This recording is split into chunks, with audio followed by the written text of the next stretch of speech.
Malam ini tak ingin aku sendiri, ku cari damai bersama bayanganmu.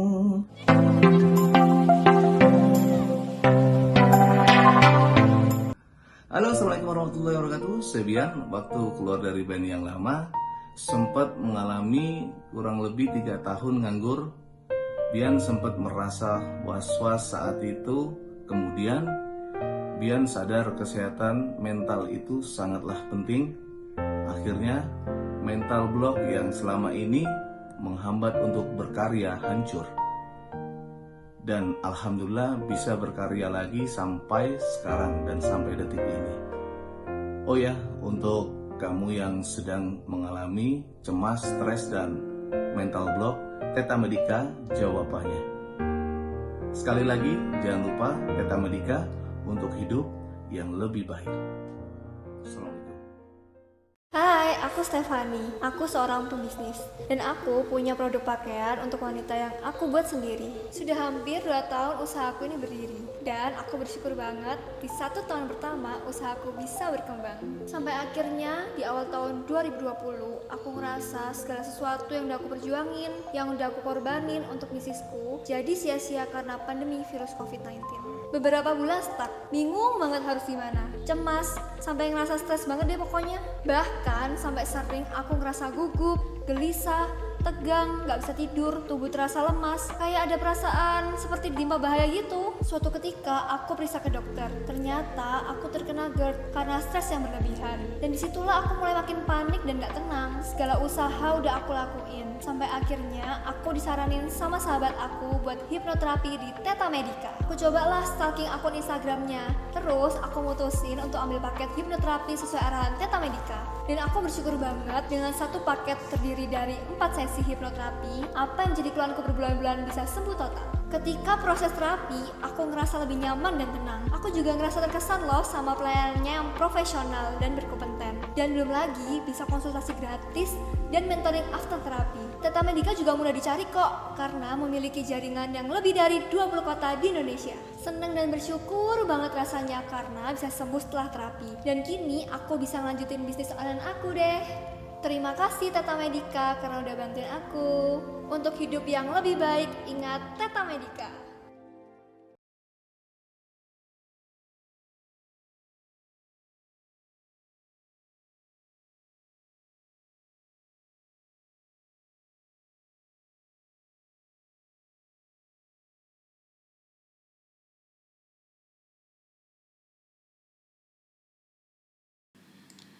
Ya sahabat, selamat sore. Cek. Ya sahabat, selamat sore. Jumpa lagi bersama saya di program T-Talk. Nah, ini juga program setiap hari Senin ya, pukul 3 sore. Dan seperti biasanya juga hadir narasumber kita. Namun kali ini berbeda ya sahabat, karena kita juga terhubung via Zoom. Nah, langsung aja sahabat saya perkenalkan, ada Bapak Dian Pramono selaku CEO LKP Teta Institute of Professional Clinical Hypnotherapy, dan juga beliau adalah Ketua Perkumpulan Hipnoterapis Profesional Indonesia. Baik, selamat sore Bapak.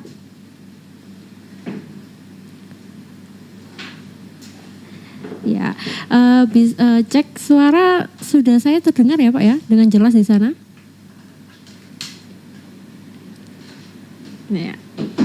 Ya baik Bapak. Wah ini kita bertemu via Zoom ya Pak ya.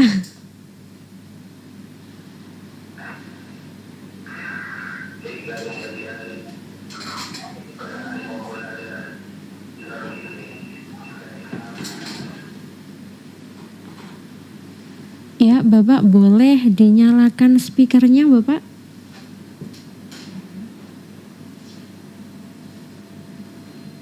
Iya. Iya Bapak, gak apa-apa. Bapak selamat sore. Gimana nih Bapak kabarnya di sana?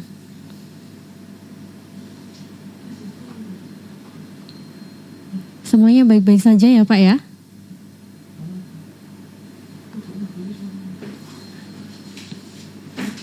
Ya, baik Bapak. Nah, di sini kita nanti akan berbincang-bincang tentang tema kita pada sore kali ini ya Pak ya.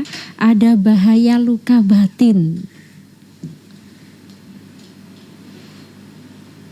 Ya, baik Bapak. Nah, boleh langsung saya bertanya ya Pak ya. Nah, iya Bapak.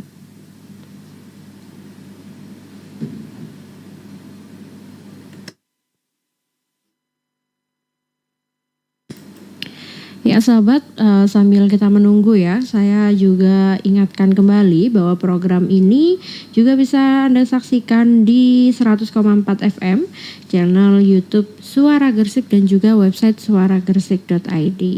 Nah, dan juga sahabat bisa langsung bertanya lewat via YouTube kita ya. Pertanyaan seputar tema yang kita angkat pada sore kali ini adalah bahaya luka batin. Nah, langsung dengan Bapak Dian Pramono selaku Ketua Perkumpulan Hipnoterapis Profesional Indonesia. Nah, kita kembali sudah terhubung dengan Bapak Dian Pramono. Ya, baik Bapak. Ada sedikit gangguan di tempat saya. Iya, sudah ya Pak ya? Sudah terdengar jelas? Yap. Nah, Ya. nah ini kita ngomongin tentang bahaya luka batin ya Bapak ya.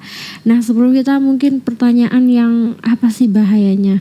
Nah sebetulnya yang saya ingin tanyakan adalah luka batin. Nah menurut Bapak Dian Pramono sendiri ini adalah luka batin itu luka yang seperti apa Pak? Luka batin ya makanya. Luka batin itu bisa dibilang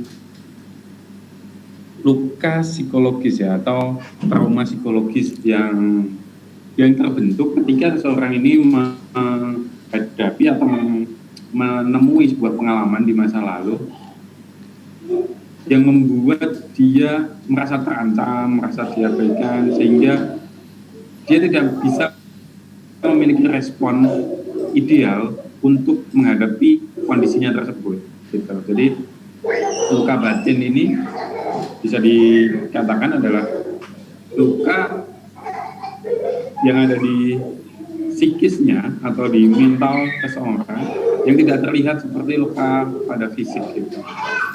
Jadi ada 3 zona dalam diri kita ya.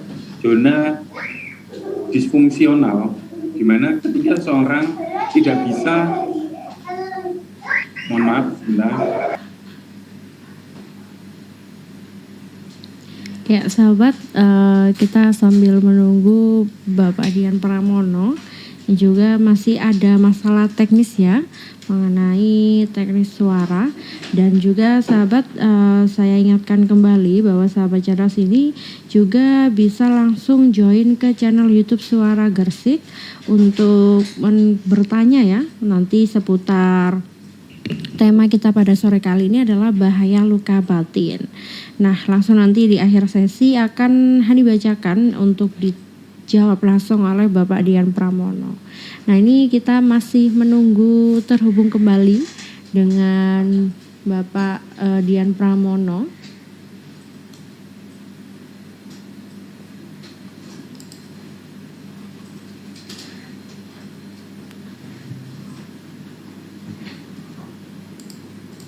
Ya, cek Pak. Halo, mohon maaf Mbak Heni ya, tadi sempat terputus, mohon maaf ada kesalahan teknis. Iya, kembali ya Pak ya, tadi mungkin boleh dijelaskan ulang tentang apa sih itu luka batin? Iya, luka batin ya saya ulangi kembali. Luka batin atau bisa dibilang adalah trauma psikologis ya. Trauma psikologis ini trauma psikologis atau luka batin ini bisa terjadi ketika seorang menghadapi sebuah kejadian yang menyakitkan sehingga mereka dipenuhi rasa takut atau emosi negatif sampai tidak bisa lagi menjalankan fungsi idealnya. Fungsi ideal ini maksudnya gini, kita memiliki 3 zona di dalam pengembangan diri gitu. Zona yang pertama adalah zona disfungsional atau zona di mana seseorang ini tidak bisa merespon sesuatu dengan wajar, seperti itu, karena disebabkan adanya luka batin. Gitu. Nah, zona yang kedua adalah zona fungsional. Zona fungsional adalah zona di mana seseorang bisa merespon situasi secara wajar. Gitu. Nah, ini zona yang kedua. Dan zona yang ketiga adalah zona eksepsional. Zona eksepsional itu adalah di mana seseorang bisa merespon sebuah situasi dengan unggul. Gitu. Jadi kalau zona yang pertama tadi, zona disfungsional, ketika seseorang ini tidak mampu merespon situasi secara wajar. Nah, ini adalah di mana zona orang-orang yang mengalami atau memiliki luka batin atau trauma psikologis gitu. Maka karena ada zona ini, maka muncullah profesi seperti terapis, terus konselor, psikolog, seperti itu. Nah, karena adanya zona disfungsional ini. Lalu kata kunci dari zona disfungsional ini adalah mereka butuh yang namanya dalam tanda kutip adalah perbaikan atau terapi gitu. Nah, setelah selesai di zona disfungsional, maka akan masuk ke zona yang kedua, yaitu zona fungsional, di mana seorang mampu merespon situasi secara wajar. Nah, ketika zona di kedua ini, zona fungsional ini, seseorang bisa merespon sesuatu dengan wajar. Maka kata kunci di zona kedua ini adalah peningkatan. Jadi misalnya gini, kalau ada seseorang yang memiliki permasalahan atau problem di mana dia tidak percaya diri berbicara di depan umum atau di depan publik. Dan di depan umum dia merasa gemetar. Nah, itu artinya dia tidak mampu merespon situasi secara wajar. Lalu ketika sudah dibantu atau dilakukan sebuah perbaikan tadi, atau misalnya adalah terapi atau psikoterapi, maka dia masuk ke zona yang kedua, yaitu fungsional. Seseorang yang mampu merespon situasi secara wajar. Nah, ketika sudah masuk ke zona yang kedua ini, maka kata kuncinya adalah perbaikan. Ketika perbaikan dilakukan, maka akan masuk ke zona yang ketiga, yaitu eksepsional. Zona di mana seseorang bisa merespon situasi secara unggul, yang tadinya ketika bicara di depan umum merasa takut, tidak percaya diri, grogi, dan sebagainya. Lalu ketika sudah mencapai zona yang ketiga, yaitu eksepsional, bisa merespon secara unggul, artinya menjadi percaya diri, menjadi berani untuk mengungkapkan apa yang dipikirkan dan dirasakan di hadapan semua orang. Seperti itu, Mbak. Jadi dengan tiga zona ini kita memiliki sebuah peta bagaimana sebuah proses yang tadinya dari kondisi disfungsional menjadi eksepsional, yang disebabkan karena tadi yang diawali karena seseorang memiliki yang namanya luka batin atau trauma psikologis. Gitu, Mbak Hani. Baik Pak, jadi luka batin sendiri juga ada zona-zonanya ya Pak ya, dari mulai disfungsional hingga eksepsional. Nah, untuk luka batin ini muncul karena kondisi seperti apa sih Pak, yang juga mungkin di luar sana ini banyak yang untuk seperti cek Bapak? Ya, jadi luka batin ini sebenarnya biasanya muncul karena apa sih Pak?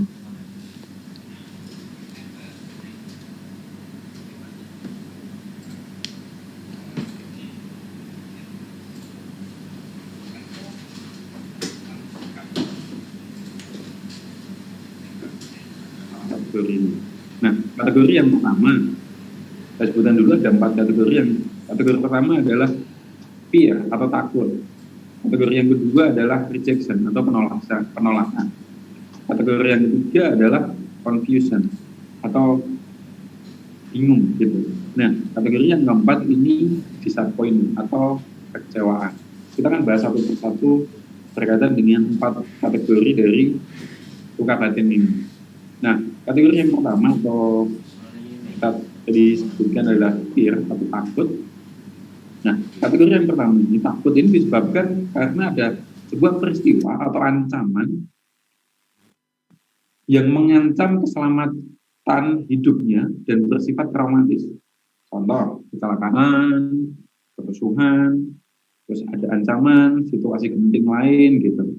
Nah, dari kategori yang pertama ini ciri-cirinya orang yang memiliki gangguan canduan, OCD, obsesif kompulsif, terus menarik diri, atau dia juga memiliki kemarahan berlebih gitu dalam dirinya. Lalu ada fobia, terus takut berlebih pada situasi tertentu. Nah, ini masuk di kategori yang pertama ini, Mbak Hani. Di kategori ketakutan atau fear gitu. Ini yang pertama. Yang kedua itu adalah rejection. Kategori luka batin yang kedua adalah rejection atau penolakan. Ini terjadi karena merasa tidak berharga, tidak dicintai, merasa tidak layak gitu. Ini ciri-ciri yang kedua. Kategori yang kedua. Nah, untuk kategori kedua ini untuk orang yang minder, tidak percaya diri, itu adalah ciri-ciri masuk di kategori yang kedua. Nah, terus dia memiliki gangguan makan, dia menghindari hubungan, jadi tidak mau memiliki hubungan yang serius, terus memiliki perilaku perfeksionis. Nah, ini disebabkan karena dia merasa diabaikan, merasa ditinggalkan, terus sering dikritik, terus dibanding-bandingkan, dimarahi, terus ditolak atau diejek. Nah, ini masuk kategori yang kedua, merasa tidak diinginkan, gitu. Sehingga muncul perilaku tadi atau perasaan tadi, yaitu minder, tidak percaya diri. Nah, diabaikan kalau anak kecil gitu ya, anak kecil gitu Mbak Ani, itu usia 1 tahun, 2 tahun, padahal misalkan orang tuanya pergi kamar mandi, sedangkan anaknya ini masih di kamar. Ketika ditinggal pergi kamar mandi saja, si anak ini juga merasa bahwa dia ditinggalkan atau diabaikan gitu. Nah, itu juga bisa membentuk yang namanya luka batin gitu Mbak Ani. Ini masuk kategori yang kedua. Nah, masuk kategori yang ketiga itu adalah kategori bingung atau confused. Nah, kategori yang ketiga ini terjadi karena dia memiliki ganjelan atau unek-unek di dalam dirinya atau beban yang tidak bisa diekspresikan, tidak bisa diungkapkan gitu. Nah, dia apa yang menyebabkannya? Dia menyimpan beban yang tadi di dalam dirinya sehingga beban ini terus ada bergejolak di dalam dirinya sehingga dia memiliki gangguan ya, memiliki kalau ciri-cirinya di kategori yang ketiga ini, dia tidak bisa tidur, terus tidak bisa fokus, terus tidak bisa melepaskan. Jadi dia merasa sangat terbebani dalam dirinya. Nah, bukan karena gini, bisa jadi karena dia tidak tahu cara melepaskan bebannya, bisa jadi karena dia tidak tahu bagaimana melepaskan bebannya ini, atau tidak berani mengungkapkan bebannya ini. Mungkin karena dia sungkan dengan seseorang, dia menyimpan kemarahan kepada seseorang, kekecewaan pada seseorang, tapi nggak berani mengungkapin perasaannya ini. Gitu. Sehingga dia memiliki gangguan di dalam dirinya seperti tadi. Ketika dia menyimpan sesuatu, maka dia memiliki gangguan yaitu seperti tidak bisa tidur, tidak bisa fokus, tidak bisa melepaskan karena tidak melepaskan bebannya itu tadi di dalam dirinya. Nah, yang keempat, kategori yang keempat itu adalah disappointment atau kekecewaan. Nah, kategori yang keempat itu merasa kecewa. Jadi kategori yang kemarin terbentuk karena perasaan kecewa yang sangat mendalam yang dirasakan dalam menghadapi kenyataan pahit yang sedemikian rupa sehingga tidak bisa diterima olehnya. Jadi dia merasakan kecewaan yang mendalam. Nah, masuk kategori keempat ini, dia memiliki ciri-ciri seperti depresi, terus masa putus asa, menarik diri dari aktivitas lingkungan, gitu. Ini masuk di kategori yang keempat, gitu, Bang. Jadi ada empat kategori luka batin tadi, yaitu takut, penolakan, bingung, dan juga kekecewaan, gitu. Ini ternyata apa yang dideskripsikan Bapak barusan ini ternyata luka batin banyak ya Pak ya, termasuk kadang ada sikap-sikap yang negatif itu ternyata muncul dari luka batin itu sendiri yang tergolong dalam 4 tadi ya Pak ya, ada ketakutan, ada penolakan, bingung, dan juga kekecewaan ya Pak ya.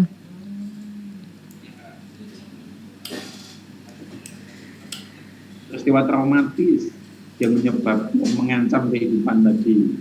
Jadi kalau ada yang minum gangguan fobia, ketangguhan, OCD, menarik diri, kalau ya tadi ada di kategori keempat juga, terus memiliki kemarahan berlebih, nah ini masuk kategori yang pertama. Kategori yang kedua, kalau ada yang mengalami gangguan makan, menghindari hubungan misalkan dia menghindari sebuah hubungan, ada yang diikutin, dia nggak mau, makanya selalu jomblo terus. Gitu. Bisa jadi jomblo kelamaan ini memiliki luka batin yang kategori yang kedua ini.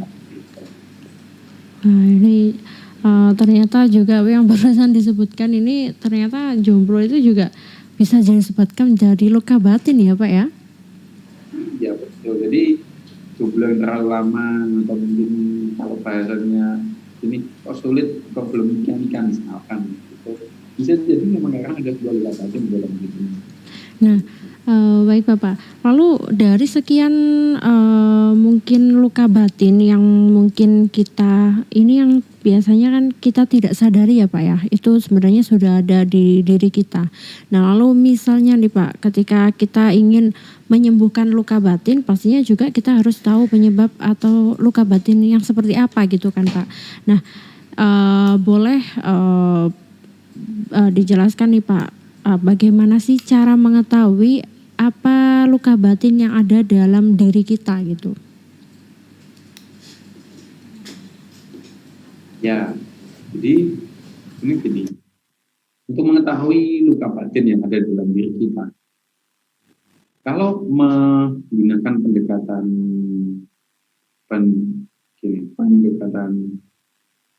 psikoanalisis gitu ya, untuk mengecek diri sendiri apakah ada luka batin atau tidak di dalam diri kita. Cara yang pertama, yang paling mudah adalah kita meminta feedback dari lingkungan dulu. Satu itu, feedback dari lingkungan itu gini. Kita memiliki di dalam diri kita ada pikiran sadar dan pikiran bawah sadar. Pikiran sadar itu yang kita gunakan untuk menganalisa, terus kita untuk menerima informasi, ini adalah pikiran sadar kita. Lalu pikiran bawah sadar kita tersimpan di situ adalah perilaku, kebiasaan. Nah, biasanya ketika seseorang itu memiliki sebuah luka batin, jarang sekali yang menyadari di dalam diri, oh saya ini memiliki luka batin, gitu. Tetapi lingkungan itu biasanya lebih peka, lebih tahu duluan. Jadi contoh seperti ini, Mbak Hani.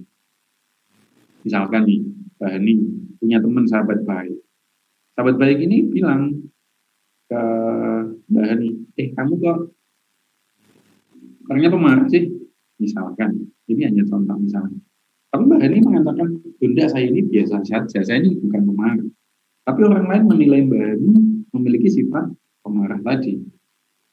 Pikiran sadar kita mengatakan, tidak, saya ini baik-baik saja. Orang lain menilai tidak. Orang lain menilainya bahwa memiliki sifat pemarah. Nah, yang dilihat orang lain ini adalah refleksi dari pikiran bawah sadar kita yang mewujud menjadi sebuah perilaku. Nah,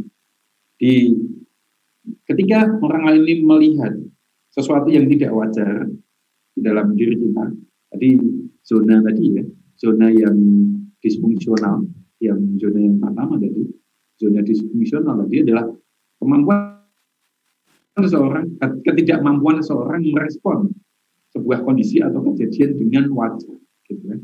Jadi kalau seseorang ini tidak mampu merespon sebuah kejadian dengan wajar, itu artinya dia sedang dalam kondisi di mana dia memiliki luka batin secara jelas, gitu. Nah, lalu ini cara yang pertama. Cara yang kedua, kita mengamati diri kita. Dari ciri-ciri yang tadi saya sampaikan, apakah kita memiliki sebuah gangguan perilaku yang kita sadari. Misalkan contoh sederhananya, apakah kita sulit tidur di malam hari.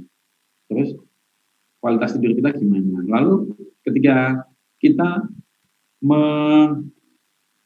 menghadapi sebuah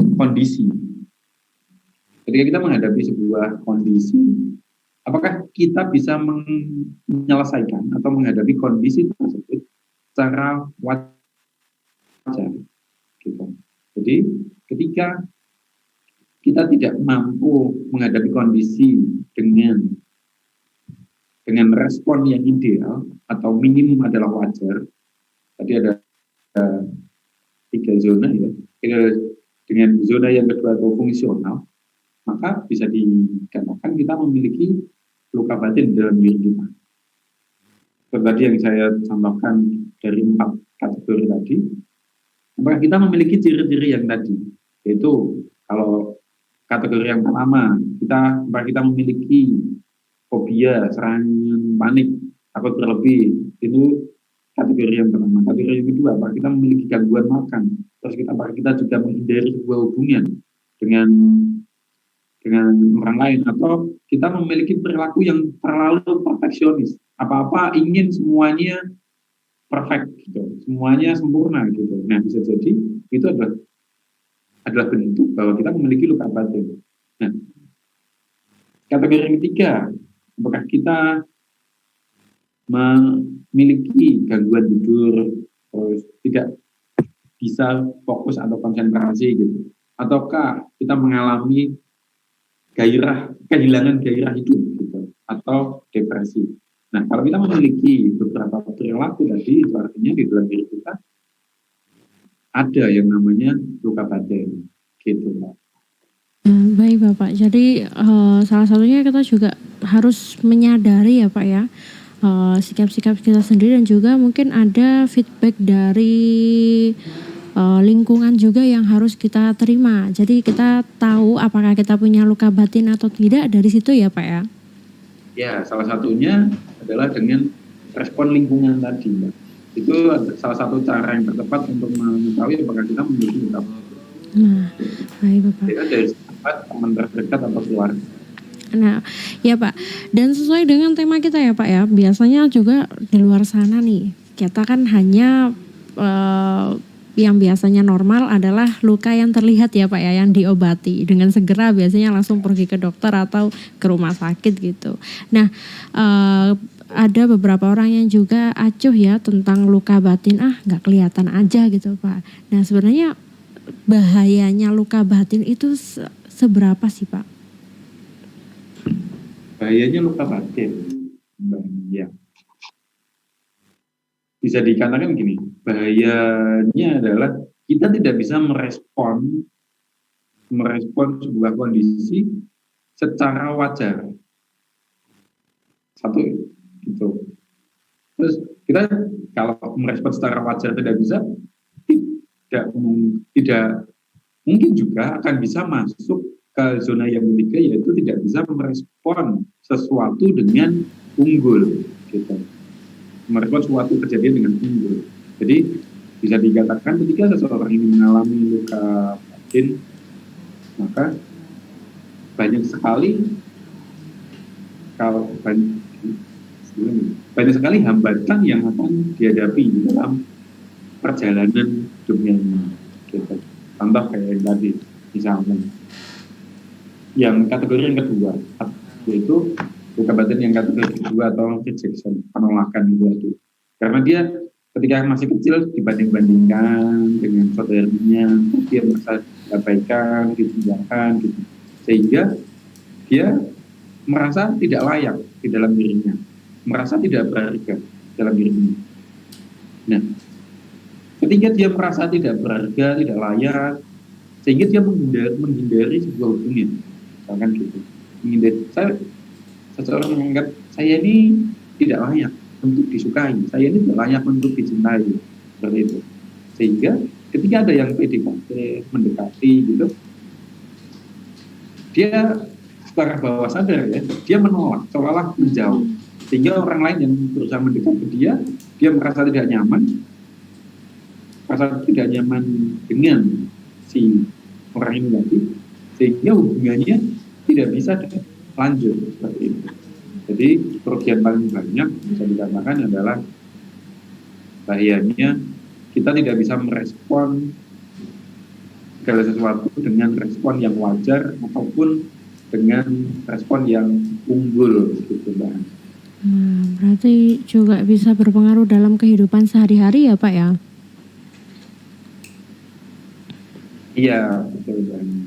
Nah, biasanya ini juga Pak, banyak pertanyaan apakah luka batin ini bisa disembuhkan oleh waktu? Maksudnya nanti akan bisa sembuh sendiri atau harus ada bantuan dari pihak yang bisa gitu Pak? Ya, apakah bisa dilakukan self terapi ataukah butuh bantuan yang orang lain gitu ya. Nah, jadi gini. Kalau saya mengatakan, ketika seseorang itu memiliki luka batin di dalam diri, sebenarnya setiap orang itu memiliki sebuah kemampuan dalam diri. Setiap orang memiliki kemampuan di dalam diri untuk menyembuhkan dirinya sendiri. Hanya bedanya adalah ada yang cepat, ada yang lambat untuk membantu proses recovery itu. Kalau tahu cara, jadi kalau saya mengibaratkan seperti itu, di mana fungsi terapis atau kami katakan fungsinya hipnoterapis gitu. Nah, hipnoterapis atau terapis itu sendiri itu ibaratnya adalah insinyur atau tukang. Misalkan kita nih memiliki sebuah ruangan yang kita memiliki satu kamarnya berantakan. Berantakan Bang. Nah, kita ingin membereskan kamar ini atau ruangan ini atau rumah ini. Kalau kita ingin membereskannya, kita bisa lakukan sendiri. Membersihkan ruangan ini, menatanya sendiri, mendesainnya sendiri. Tapi butuh waktu yang panjang, lebih lama. Kalau kita mau cepat, kita butuh yang namanya bantuan profesional. Bantuan profesional artinya konsultan, terus tenaganya. Sehingga proses pembersihan tadi atau proses untuk menata rumah ini tadi menjadi lebih cepat. Nah, bagaimana caranya untuk menyelesaikan luka batin di dalam diri kita tadi? Cara menyelesaikan luka batin di dalam diri kita tadi, yang pertama adalah kita ketahui dulu akar atau luka batin yang menyebabkan luka batin itu terjadi. Jadi kita menyadari dulu luka batin yang ada dalam diri kita, yang pertama. Yang kedua adalah kita mencari akar dari luka batin kita ini. Lalu jika sudah ketemu dengan akarnya atau apa yang menjadi penyebabnya, maka kita bisa ungkapkan luka batin yang paling banyak itu sehingga menjadi ada karena luka batin itu masih ada atau tersimpan di dalam pikiran bawah sadar seseorang. Yang bisa dibilang luka batin ini tidak terresolusikan, tidak pernah terungkapkan, sehingga dia terus terpendam di dalam pikiran bawah sadar seseorang, sehingga mewujud menjadi sebuah bentuk perilaku di dalam diri seseorang. Gitu. Nah, apakah butuh orang lain profesional atau tidak? Nah, kalau saya mengatakan begini, kalau ingin cepat, gunakan jasa profesional, tapi jika ingin lakukan sendiri, itu juga bisa, asalkan tahu caranya dan bersedia untuk menjalani prosesnya sendiri. Ketika melakukan terapi mandiri, pasti butuh waktu yang lebih lama dibandingkan dibantu oleh seorang profesional. Gitu, Mbak. Ya, baik Bapak. Jadi tergantung juga ya apa tingkat keparahan dari luka batin ya Pak ya, dan juga apakah kita ingin luka batin ini cepat terselesaikan atau tidak gitu. Nah Pak, saya juga pernah dengar tentang istilah inner child. Nah, inner child ini adalah sikap bawaan dari semenjak kecil ya Pak ya. Nah, ini juga ada luka-luka di masa kecil yang tidak bisa disembuhkan. Nah, itu katanya berakibat di ketika kita atau dewasa ya Pak ya. Nah, biasanya anak kecil ini kan itu ya Pak ya, kurang tahu apakah dia punya luka batin atau tidak. Nah, mungkin ada tips bagi orang tua di luar sana mengetahui apakah si anaknya ini punya luka batin atau tidak gitu Pak. Untuk mengetahui anaknya memiliki luka batin atau tidak gitu, atau bagaimana? Iya Pak, jadi kalau misalnya kita sudah dewasa kan pasti kita juga bisa mengatakan apa yang Bapak Dian Pramono tadi katakan ya, bahwa kita harus menyadari feedback dari lingkungan atau juga bisa pelan-pelan kita sadari sikap diri kita sendiri. Nah kalau dari kecil Pak, misalnya anak-anak SD gitu kan Pak ya, nah banyak kalau kita hubungkan dengan istilah inner child tadi, agar inner child tadi tidak terbawa saat kita dewasa. Maksudnya bisa disembuhkan ketika kita masih kecil. Nah, ini pasti butuh peran orang tua. Nah, bagaimana cara orang tua untuk mengetahui apakah anak kita mempunyai luka batin atau tidak?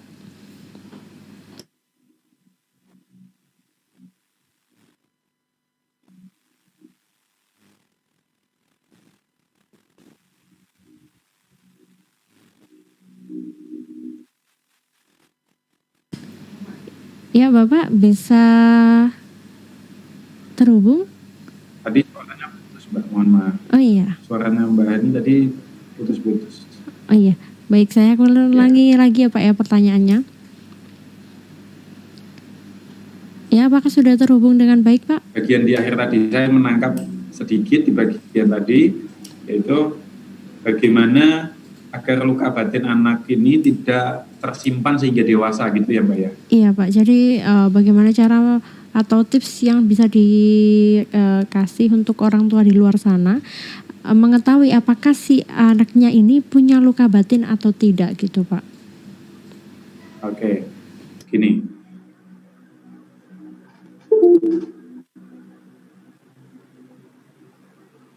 Jadi kalau anak kecil itu belum bisa dinilai apakah anak ini memiliki luka batin atau tidak, karena anak kecil terutama anak kecil misalkan di bawah 5 tahun gitu, dia seperti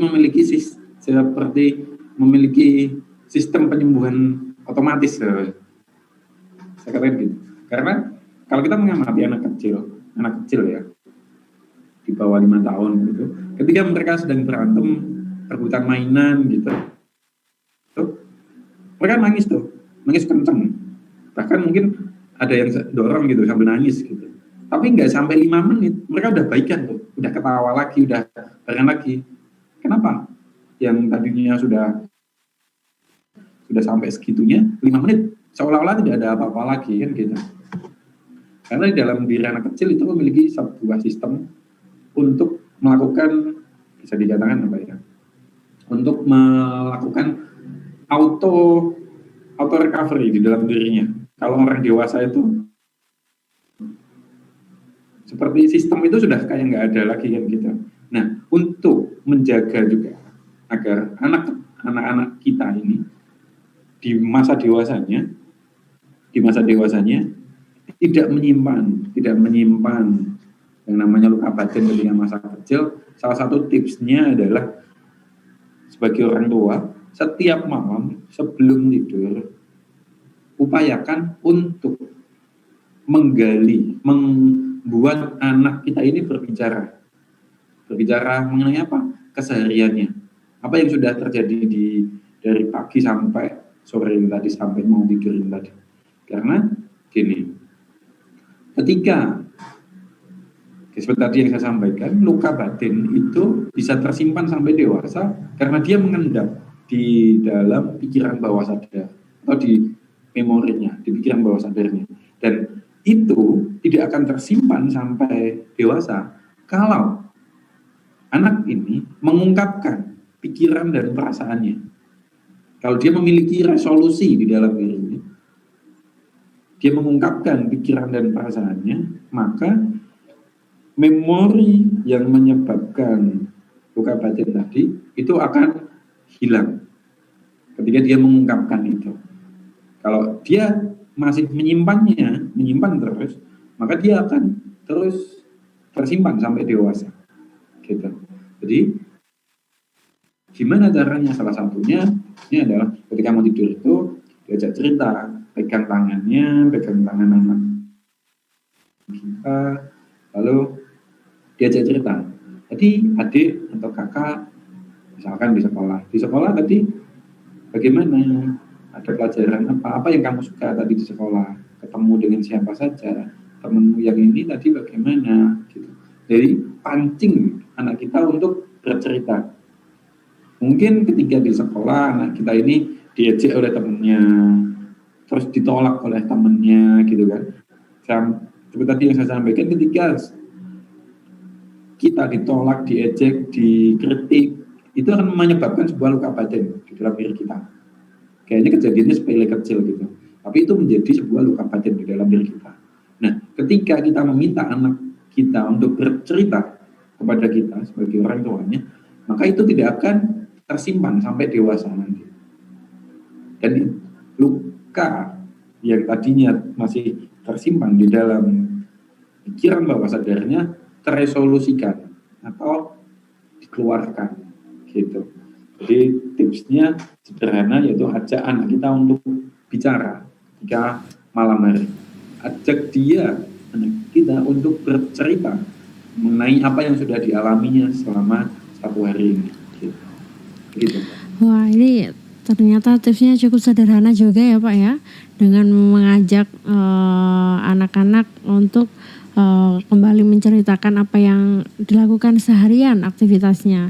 Nah, Bapak ini juga sudah ada hadir yang sahabat cerdas yang ada di channel kita ya Pak ya. Nah, ini boleh sudah ada beberapa pertanyaan dan boleh saya bacakan untuk ada pertanyaan untuk dijawab ya Pak ya. Nah, ini ada dari akun yang bernama Donna. Nah, ini apakah sering mengalami galau atau sedih yang tidak henti? Apakah sudah masuk ke dalam luka batin ya Pak ya? Galau yang ya, gimana? Jadi apakah sering mengalami galau atau sedih yang tidak henti? Apakah sudah masuk ke dalam luka batin ya? Iya, betul. Sedih yang tidak henti itu masuk juga memiliki yang namanya luka batin gitu. Bisa jadi masuk kategori yang ketiga tadi, yaitu kategori yang ketiga tadi adalah confusion, merasa ada beban di dalam dirinya yang tidak bisa diungkapkan, gitu.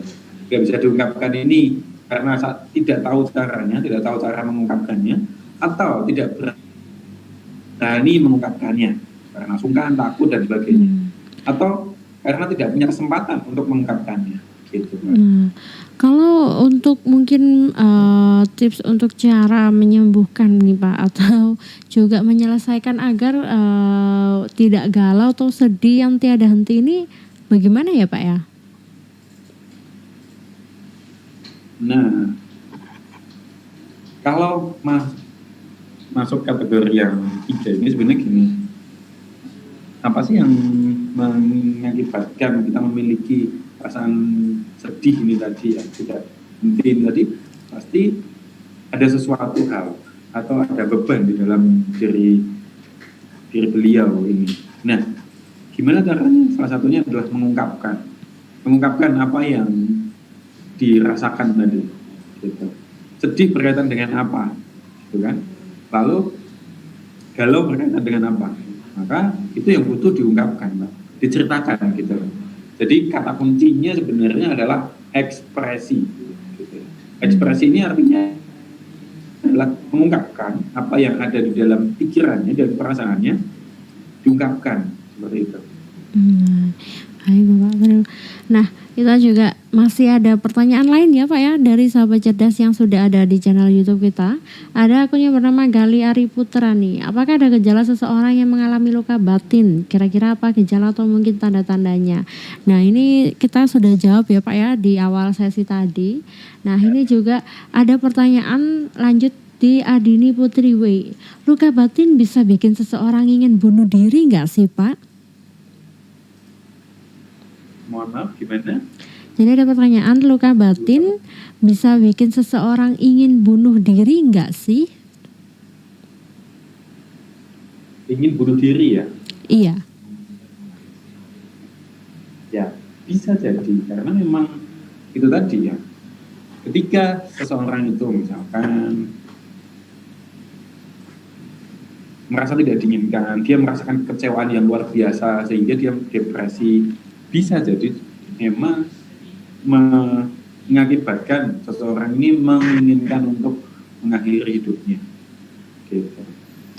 Wah, ini juga bisa jadi sangat berbahaya ya Pak ya. Nah, juga ada pertanyaan terakhir dari Amel. Bagaimana cara menyembuhkan luka batin? Harus menghadapinya bagaimana atau ke psikiater? Nah, ini juga pertanyaan yang ingin saya ajukan ya Pak tadi mengenai penyembuhan luka batin. Nah, boleh dijelaskan mengenai mungkin tahap-tahapan kalau sahabat cerdas di luar sana ingin menyembuhkan luka batinnya gitu Pak. Ya, yang pertama ketahui dulu luka batinnya ini apa. Gitu. Luka batinnya ini apa? Terus ketika kita sudah tahu luka batin yang kita alami, masuk kategori yang mana? Nah, luka batin paling banyak karena kita menyimpan itu tadi, menyimpan perasaan itu tadi. Nah, ketika kita bisa mengekspresikan perasaan kita tadi, maka kita teresolusikan problem atau luka batin tersebut. Gitu. Nah, apakah butuh yang namanya bantuan profesional? Itu bantuan profesional. Ketika Anda merasa tidak mampu untuk menyelesaikannya, dan yang kedua adalah kalau Anda ingin segera cepat, saya analogikan kayak tadi, kalau kita membangun atau membersihkan sebuah rumah atau sebuah bangunan, kita bisa lakukan sendiri kan? Kita bisa lakukan sendiri. Tapi kalau kita ingin cepat, segera selesai, kita butuh bantuan profesional. Gitu. Ya, karena ada beberapa kasus yang tidak bisa diselesaikan dengan sendiri. Gitu. Nah, kalau misalnya boleh saya tahu nih Pak, apakah Bapak Dian Pramono ini pernah menemui kasus yang luka batinnya ini juga termasuk dalam kategori parah? Nah, ini boleh diceritakan pengalamannya Pak. Ya, nah yang saya ceritakan tadi 4 kategori tadi adalah yang paling banyak saya temui, karena saat ini saya aktivitas keseharian saya adalah sebagai seorang hipnoterapis. Jadi hampir setiap hari saya selalu menangani kasus atau mengalami klien yang mengalami luka batin. Nah, luka batin yang paling banyak yang saya temui adalah 4 ini tadi, 4 hal ini tadi, dari fobia, canduan, OCD, merasa ditinggalkan, tidak bisa tidur, merasa depresi yang akut, merasa putus asa yang luar biasa gitu. Nah, dari pengalaman semua kategori ini tadi, saya pernah menangani semuanya. Hampir semua kasus yang tadi saya sampaikan itu pernah saya bantu ini. Mau mengatakan, bisa dibilang yang paling ringan itu ya fobia. Bisa dikatakan yang paling ringan adalah fobia tadi. Takut sesuatu tadi itu yang dikategorikan paling ringan. Kalau sampai mengalami ingin bunuh diri, saya sering membantu menangani kasus yang seperti itu. Terus yang kecanduan,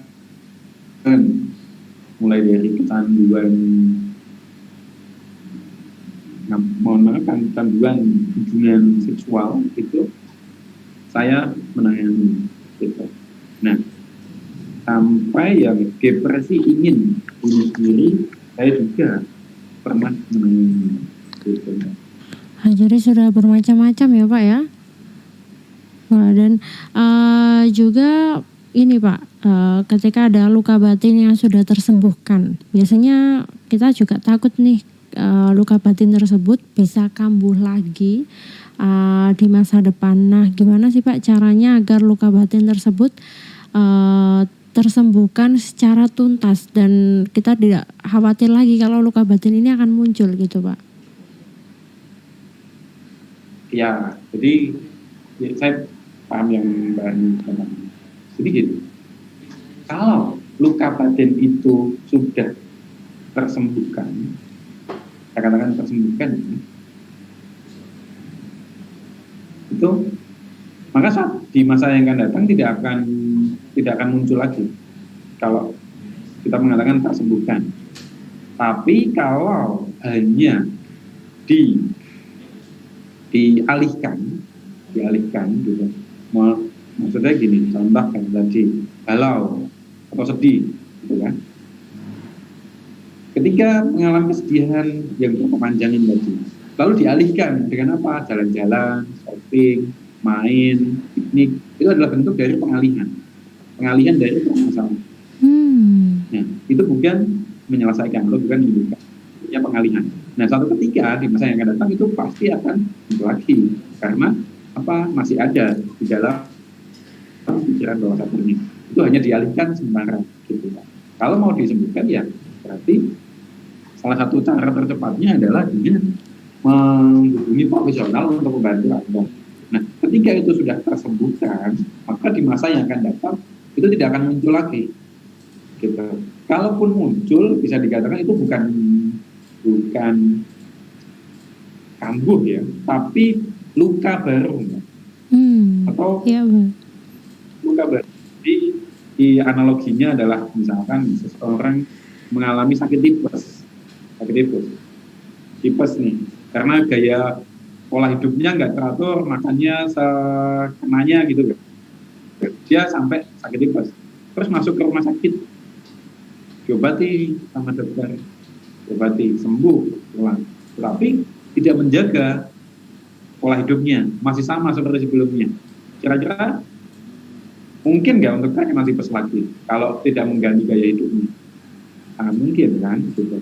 Nah, apakah tipesnya yang lama itu kambuh? Bukan kambuh, tapi tadi luka baru, bisa dikatakan gitu. Kayak orang naik motor jatuh, ketika jatuh luka, diobati lukanya, tapi dia naik motor lagi nggak hati-hati, bisa aja jatuh lagi. Apakah lukanya sama seperti sebelumnya? Lukanya tidak, tapi bisa dikatakan luka baru. Gitu Mbak. Berarti kalau misalnya luka batin yang sudah sudah terselesaikan dengan baik ya Pak ya, itu kita tidak perlu khawatir akan kambuh ya Pak ya. Namun kalau misalnya ternyata ada luka batin, kalau misalnya kita menganggapnya itu kambuh, ternyata itu adalah luka baru gitu Pak.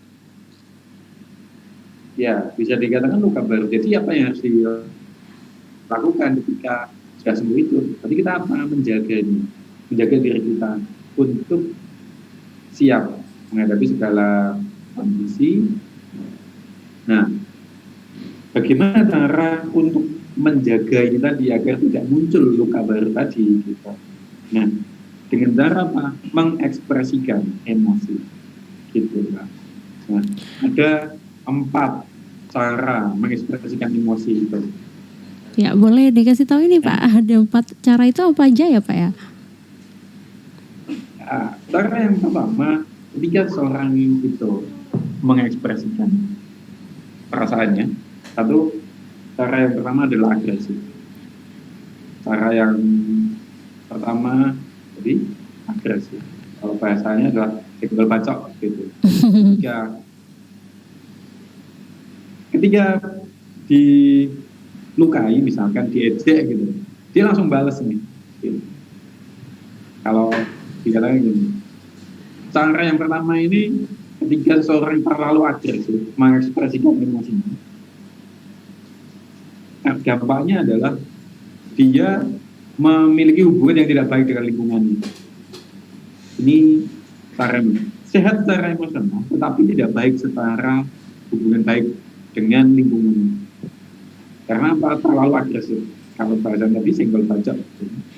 Nah, ini cara yang pertama. Yang kedua adalah pasif. Ketika seorang ini tidak bisa mengekspresikan emosinya, dia hanya menahan di dalam dirinya.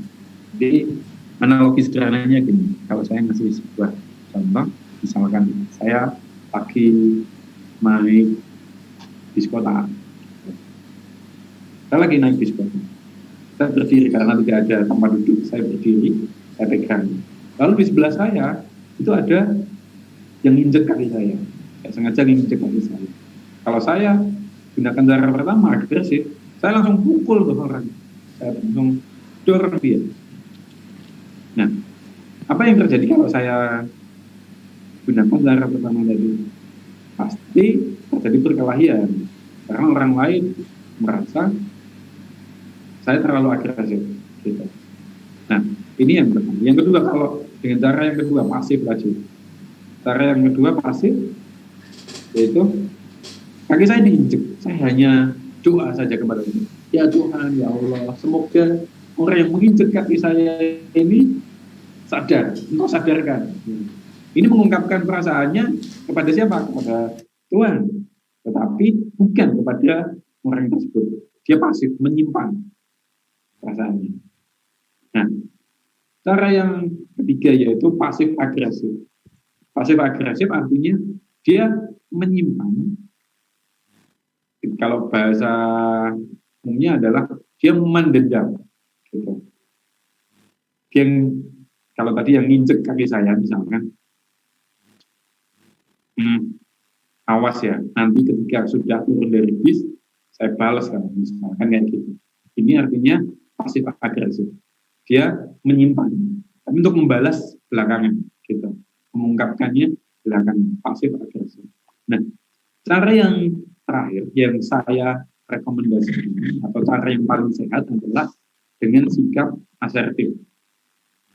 Asertif artinya kita mengungkapkan apa yang kita pikirkan dan rasakan, tetapi tidak menyinggung atau menyakiti orang di sekitar kita. Nah, ini yang paling sehat untuk diri kita. Cara yang keempat ini yaitu sikap asertif. Jadi kalau dengan tadi analogi kaki saya sedang diinjak tadi, saya akan mengatakan kepada orang yang menginjak kaki saya akan bilang ke dia, Mas, kaki Anda menginjak kaki saya, tolong kakinya ini diangkat 10 cm ke sebelah kanan agar kaki saya tidak terinjak oleh kaki Anda. Nah, cara yang keempat ini yaitu sikap asertif ini Ini yang kita butuhkan untuk menjaga agar kita tidak memiliki luka batin lagi di masa yang akan datang. Gitu Mbak Hani. Yaitu sikap Zerbi. Ya, baik Bapak. Jadi banyak cara juga ya Pak ya, tergantung kita mengekspresikan dan bisa dibilang ada dari agresif, ada sampai pasif agresif juga ya Pak ya. Iya.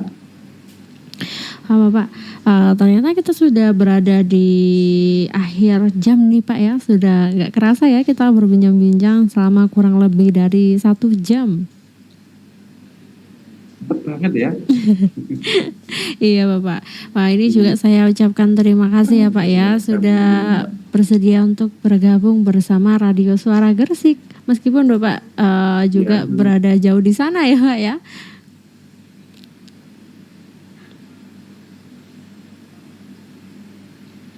Cek. Ya, halo, suaranya putus-putus Mbak. Iya Pak.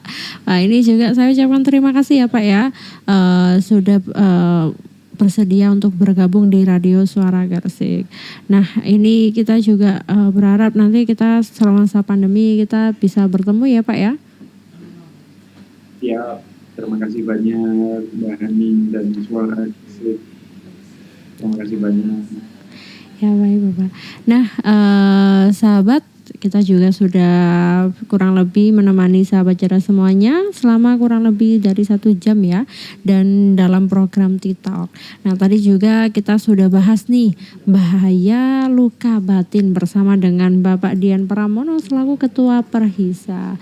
Nah dan juga buat sahabat cerdas semuanya, kita sebentar lagi akan berpindah program ya ke program Buletin Jawa Timur edisi 1 Maret 2021. Nah terima kasih juga dan saya pamit undur diri bersama kru yang bertugas. Sampai jumpa di program selanjutnya.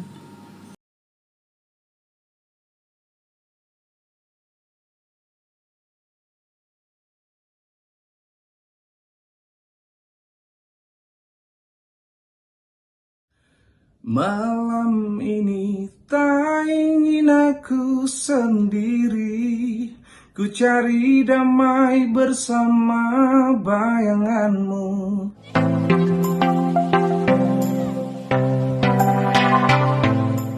Halo, assalamualaikum warahmatullahi wabarakatuh. Saya Bian, waktu keluar dari band yang lama sempat mengalami kurang lebih 3 tahun nganggur. Bian sempat merasa was-was saat itu. Kemudian Bian sadar kesehatan mental itu sangatlah penting. Akhirnya mental block yang selama ini menghambat untuk berkarya hancur.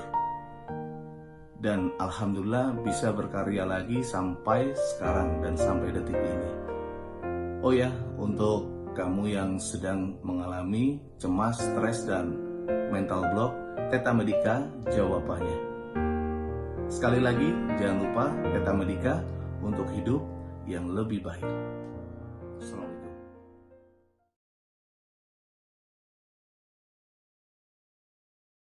Hai, aku Stefani. Aku seorang pebisnis dan aku punya produk pakaian untuk wanita yang aku buat sendiri. Sudah hampir 2 tahun usahaku ini berdiri dan aku bersyukur banget di 1 tahun pertama usahaku bisa berkembang. Sampai akhirnya di awal tahun 2020 aku ngerasa segala sesuatu yang udah aku perjuangin, yang udah aku korbanin untuk bisnisku jadi sia-sia karena pandemi virus COVID-19. Beberapa bulan stuck, bingung banget harus gimana, cemas, sampai ngerasa stres banget deh pokoknya. Bahkan sampai sering aku ngerasa gugup, gelisah, tegang, gak bisa tidur, tubuh terasa lemas, kayak ada perasaan seperti ditimpa bahaya gitu. Suatu ketika aku periksa ke dokter, ternyata aku terkena GERD karena stres yang berlebihan. Dan disitulah aku mulai makin panik dan gak tenang. Segala usaha udah aku lakuin, sampai akhirnya aku disaranin sama sahabat aku buat hipnoterapi di Theta Medica. Aku cobalah stalking akun Instagramnya, terus aku mutusin untuk ambil paket hipnoterapi sesuai arahan Theta Medica. Dan aku bersyukur banget dengan 1 paket terdiri dari 4 sesi hipnoterapi, apa yang jadi keluhanku berbulan-bulan bisa sembuh total. Ketika proses terapi, aku ngerasa lebih nyaman dan tenang. Aku juga ngerasa terkesan loh sama pelayanannya yang profesional dan berkompeten. Dan belum lagi bisa konsultasi gratis dan mentoring after terapi. Teta Medica juga mudah dicari kok, karena memiliki jaringan yang lebih dari 20 kota di Indonesia. Senang dan bersyukur banget rasanya karena bisa sembuh setelah terapi. Dan kini aku bisa ngelanjutin bisnis online aku deh. Terima kasih Teta Medica karena udah bantuin aku. Untuk hidup yang lebih baik, ingat Teta Medica.